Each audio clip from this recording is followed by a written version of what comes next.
Good morning everyone, welcome to మన చరిత్రలో. ఈ ఎపిసోడ్లో మనం వేద కాలంలో ఉండేటువంటి సామాజిక వ్యవస్థ గురించి మనం తెలుసుకుందాం. తొలి వేద కాలంలో మనం చూసినట్టయితే ఇక్కడ మనకి జెండర్ డిస్క్రిమినేషన్ అనేది ఎటువంటి లింగ వివక్షత లేదు. సో మెన్ ఉమెన్ అందరూ కూడా ఈక్వల్గా సమానంగా ఉండే, వాళ్ళ రైట్స్ సమానంగా ఉండేవి.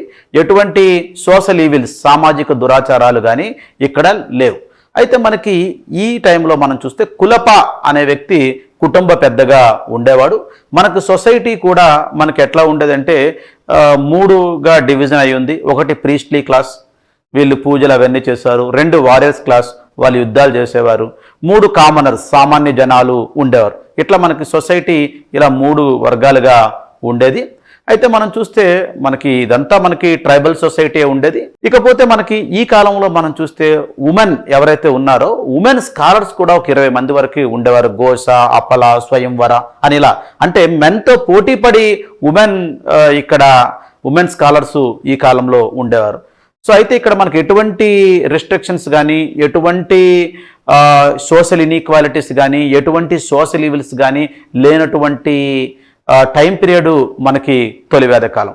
తొలి వేద కాలంలో మనం చూసుకున్నట్టయితే అనులోమ ప్రతిలోమ మ్యారేజ్ కూడా ఉండేవి. అనులోమ అంటే మనకి higher caste male married to lower caste female, ఇది అనులోమ. అలాగే ప్రతిలోమ అంటే మనకి higher caste female married to lower caste male. So anulom Pratiloma 2 రకాల మ్యారేజ్లు ఉండేవి. ఆ 2 కూడా సొసైటీ యాక్సెప్టెన్స్ ఉండేది. అంతేకాకుండా ఇంటర్ డైనింగ్, సహపంక్తి భోజనాలు, కలిసి భోజనం చేయడం అన్ని వర్గాల వారు.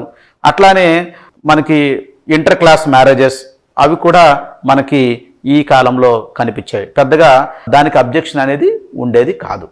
అంతేకాకుండా మనకి ఈ కాలంలో చైల్డ్ మ్యారేజెస్ అనేవి ఇట్లాంటివి లేవు. భర్త చనిపోయారు అనుకోండి, భర్త చనిపోతే భార్య విడో అవుతుంది. సో ఇక్కడ ఒక type of widow remarriage system కూడా ఉంది.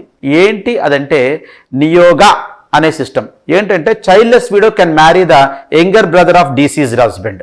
Thank you and all the best.